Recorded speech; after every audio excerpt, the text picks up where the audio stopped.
Rahvapärimuse järgi sündis Linda Tedremunast, mille lesknaine leidis ja haudus. Nii astub ta Eesti mütoloogiasse kui olend, kes ühendab looduse ja inimese maailma. Linda sirgub neiuks, keda kosivad paljud, ent tema südame võidab Kalev, muistne vägilane. Nende liidus sünnivad pojad, kellest viimane, Kalevipoeg, saab Eesti eepose keskne kangelane. Pärast Kalevi surma leinab Linda meest ja tassib kive, et rajada talle mälestusmägi. Nii tekib Toompea, sümbol armastusest ja püsivusest, mis on jäänud Tallinna südamesse. Ühe kivi kukkumisel murdub Linda jõud. Ta pisarad voolavad nii kaua, et neist saab Ülemiste järv. Müütiline vesi, mis kannab endas leina ja loomisjõudu. Hiljem püüab Soome sorts Lindat röövida, kuid pikri nool tabab teda teel. Nii muutub Linda kiviks, iruämma sambaks, mis jääb vaikivaks tunnistajaks muistsele loole. Aja jooksul kasutatakse Linda kivisammast silla rajamisel.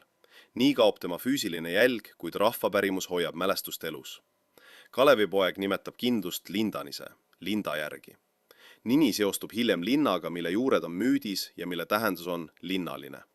Nii jääb Linda nimi elama Eesti kultuuris ja maastikus.